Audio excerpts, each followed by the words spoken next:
안녕하십니까. 오늘은 관계대명사에 대해서 한번 해보겠습니다. 관계대명사란 것은요, 문장과 문장을 이어주는 접속사 역할을 하고, 두 번째 문장에서, 두 번째입니다. 두 번째 문장에서 대명사 역할을 해주는 겁니다. 그래서 사람의 경우 주어 자리에 올 때는 주격이라서 who란 것이 오고요. 그 다음에 소유격인 경우 whose, 소유격 그대로 바꿔주는 거죠. 그 다음에 목적격일 때는 whom 또는 who로 쓰이는 건데요. 자, 무슨 말인가 하면은 첫 번째 문장과 두 번째 문장이 있습니다. 그래서 첫 번째 문장에서 나온 그 똑같은 단어가 두 번째 문장에서 나오는데요. 그 단어가 주어 자리에 있는 겁니다. 그 다음에 동사가 나오겠죠. 여기 있는 이 주어 대신에 이 who란 것이 사람을 나타낼 경우 who란 것이 오면서 who 똑같이 동사로 받아주는 게 된 겁니다. 그래서 주어 자리에 왔다 해서 주격이라고 합니다. 관계 대명사 주격. 이해가십니까? 그 다음에 his, 예를 들어 두 번째 단어에서 his 뭐뭐뭐 또는 her 뭐뭐뭐 또는 their 뭐뭐뭐 처럼 앞에 나왔던 문장이 있긴 한데 his나 her, there처럼 소유격으로 꾸밀 때 또는 일반 문장인 경우 예를 들어 times라든지 janes라든지 이런 식으로 앞에 나왔던 문장이 그대로 오긴 오는데 그 문장이 이런 소유격으로 꾸밈을 받을 때 whose라는 소유격, 사람의 경우 whose라는 소유격을 씁니다. 이해하십니까? 그 다음에 목적격인 경우 무슨 말인가 하면은 두 번째 문장에서 주어가 그대로 옵니다. 이거는 앞에 있는 첫 번째 문장의 주어와 같을 필요는 없습니다. 절대로 같을 필요는 없는데 앞에 나왔던 단어가 어떤 단어가 이 단어는 주어에 있었던 목적에 있었던 상관이 없습니다. 앞에 나왔던 단어가 두 번째 문장에서 목적어 자리에 올 때 앞에 있던 문장에서 그 성분이 어쨌든 상관없이 두 번째 단어에서 목적어로 왔을 때 목적격이라고 불러줍니다. 그러니까 두 번째 단어에서 주어가 나오고요. 이 목적어 대신에 동사가 나왔겠죠.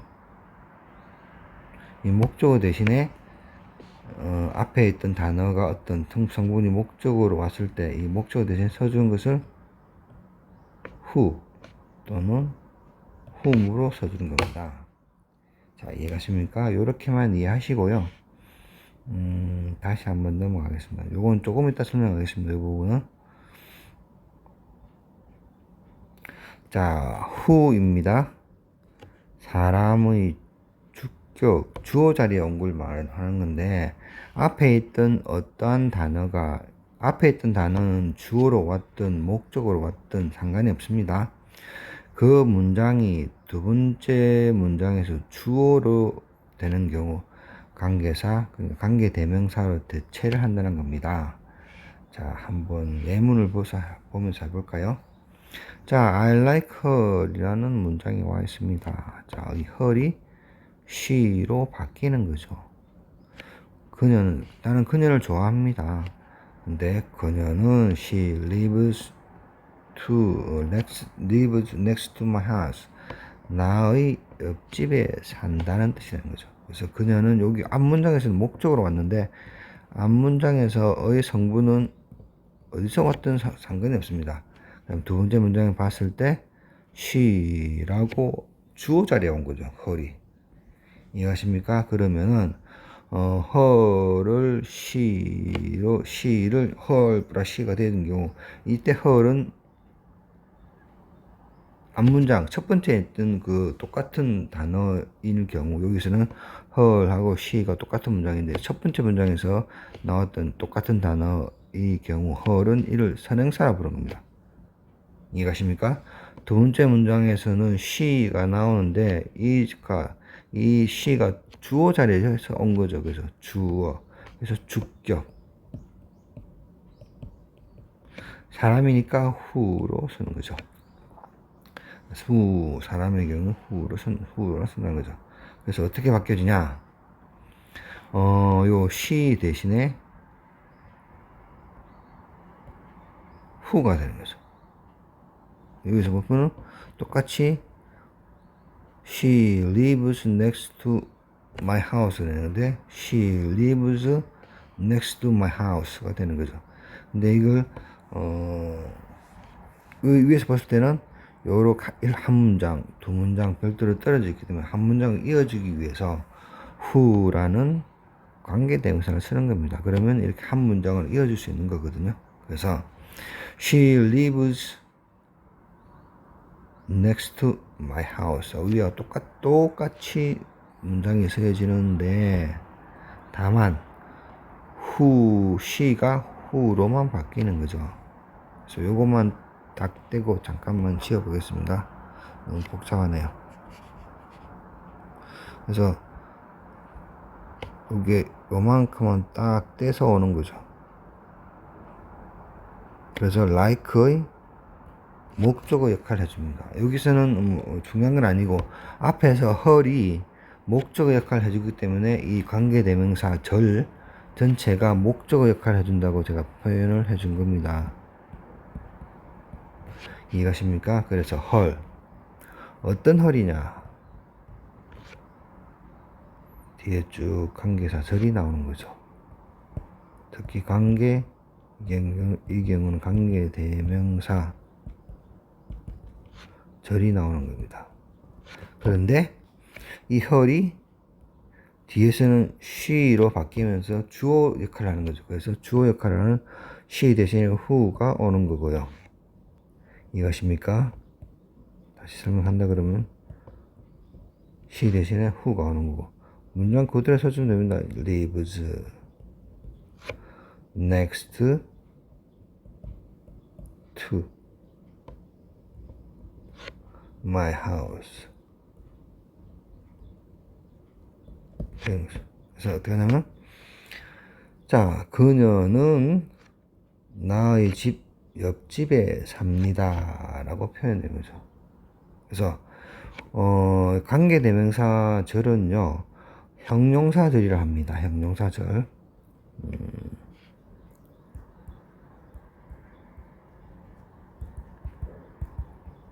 자, 그래서 위에 잠시 올라가겠습니다. 다시 설명하겠습니다. to 부정사 용법 중에서 형용사적 용법이란 것을 배운 적이 있을 겁니다. 그래서 무슨 말인가 하면은 명사가 나오고요. to 부정사가 나옵니다. 그래서 뭐 하는 명사라고 설명을 한 적이 있습니다. 예문을 들어보면요. the place to go가 되는 거죠. 그래서 갈 장소가 되는 거죠. 여기서는 go는 자동사입니다. the book to buy 사기 위한 책이 되는 거죠. 여기서는 타동사가 옵니다. 그래서 to 부정사의 형용사 용법일 때에는 자동사가 와도 되고 타동사가 와도 된다고 제가 설명한 적이 있습니다. 그래서 뭐 할 명사가 되는 거죠. 여기서 형용사적 용법이니까 명사를 꾸미게 되는 겁니다. 뭐 할 명사가 되는 거죠. 똑같이 여기에서는 형용사절이기 때문에 할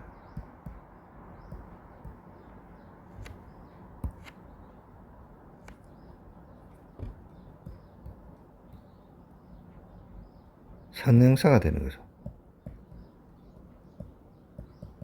선행사라는 것은 앞에 설명한 것처럼 뒷문장에서 오는 똑같은 단어를 앞 문장에 있는 앞 문장에 있을 때 그 단어를 선행사라고 합니다. 그래서 할 선행사가 되는 거죠. 자, 그래서 여기서 어떻게 풀이하냐 그러면은 그녀는 she라고 말씀드렸습니다. she가 그대로 who로 바뀐다고 했습니다. Who lives next to my house.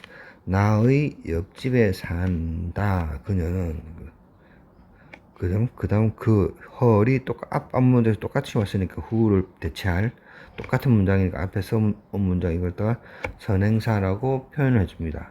그래서 자 풀이는 의역을 해줘야 되는데요. 나의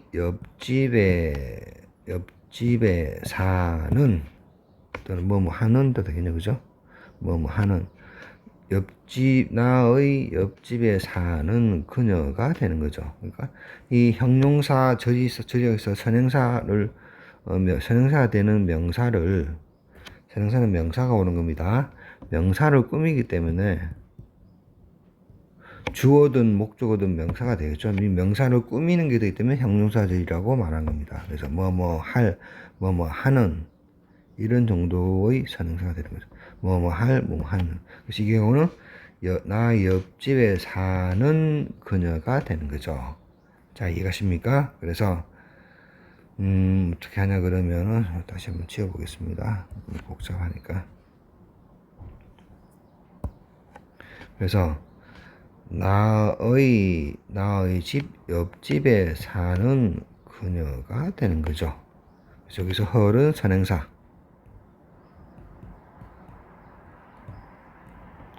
그 다음에 she를 대체한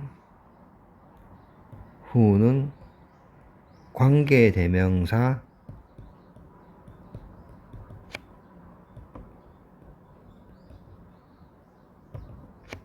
주어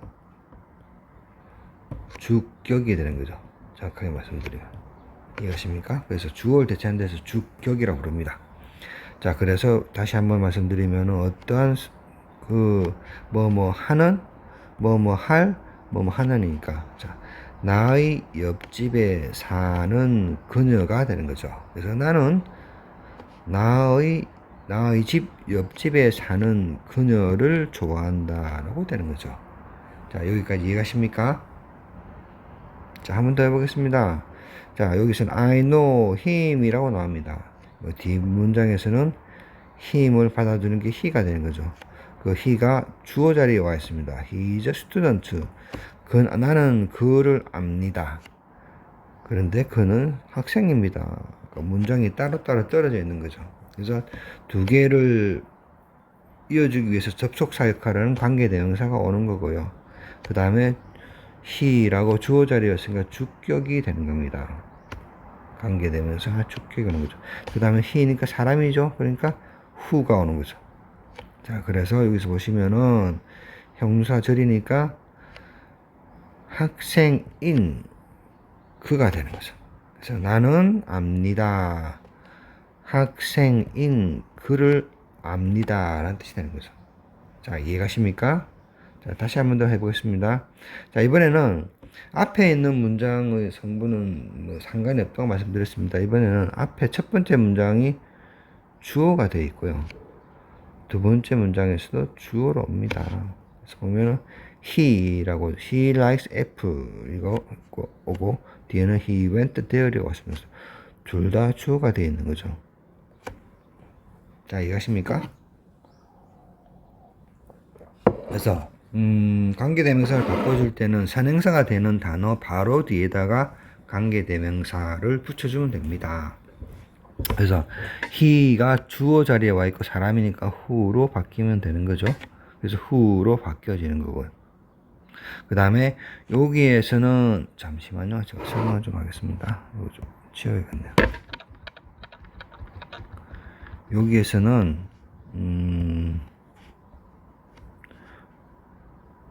요 문장이 여기에 그대로 들어가는 거죠. 그러니까 이 경우는 요것이 요 히가 후로 바뀌어진 게 된 거예요. 조금 있다가 이 히를 후로 바꾸는 것에 대해서 다시 한번 설명하겠습니다. 그래서 요 그대로 와서 he likes 애플이 그대로 와서 오는데 he 대신 여기는 he 대신에 who로 바뀌는 거죠. 그래서 어떤 거냐 그러면은 사과를 좋아하는 그가 되는 거죠. 이해하십니까? 그래서 요까지가 주어가 되는 겁니다. 그래서 그가 사과를 좋아하는 그가 뭘 했다? went there 그곳에 갔다가 되는 거죠. 자, 이해가십니까? 자, 여기까지 이해를 잘 하셨으면 좋겠습니다. 그 다음에 이번에는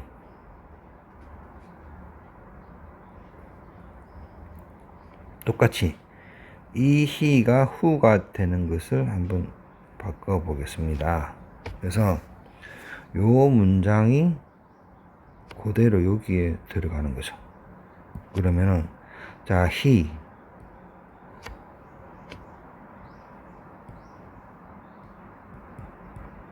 likes apples가 되는 거죠.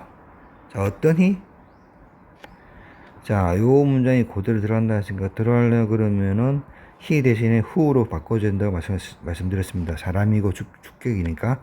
그러니까 who went there이 되는 거죠. 그래서 어떤 he냐 그러면은 위에서는 사과를 좋아하는 그가 되는 거고요. 밑에서는 그곳에 간 그가 되는 거죠. 그래서 그곳에 간 그가 어떻게 했다? 그는 사과를 좋아한다고 되는 거죠. 자, 그래서 형용사절 앞에 있는 명사 주어 he를 꾸미는 형용사절이라고 그랬죠. 그래서 그곳에 간 그가 되는 거죠. he 대신에 who가 오는 겁니다. 요 he가 되는 거죠. 다시 한번 말씀드리면 요 he가 오면서 who가 그대로 바뀌게 되는 겁니다. 앞에 거는 요 he가 who로 바뀐 경우고요. 자, 요 두 문장 잘 이해하시기 바랍니다. 이렇게 얼마든지 바꿔줄 수 있는 겁니다. 그 다음에 Did you see the boy? He is a tall이 되겠죠. 자, 요 boy하고 he가 똑같다고 보시면 되는데 뒤에서 주어 역할을 하니까 who가 오겠죠. 당연히 who가 옵니다. 그래서 the boy 어떤 who he is tall이 됐으니까 큰 키가 큰 그 소년이 되는 거죠. 당신은 보았습니까? 키가 큰 그 소년을요 라고 풀이해주면 충분합니다. 자, 잘 아시겠습니까? 그 다음에 who is the boy? 그 소년이 누구야? 근데 뒤에 있는 boy가 he로 똑같은 성분이 되는 거죠. 이 문장 앞 문장에서 또 boy를 받아주는 he가 뒤에 주격이니까 who가 오면 되겠죠. 그래서 the boy who is tall. 자, 그래서 형사절이니까 키가 큰 소년이 되는 거죠. 그래서 잘 아시겠습니까? 그래서 who is the boy who is tall? 키가 큰 그 소년이 누구입니까? 라고 물어봅니다. 그 다음에 여기서 당연히 who, 앞에 있는 who는 의문사이고요. 뒤에 있는 who는 관계대명사, 관계사 중에서도 관계대명사 주격인 who가 되는 거죠. 자, 이해가십니까? 자, 오늘은 여기까지 하겠습니다.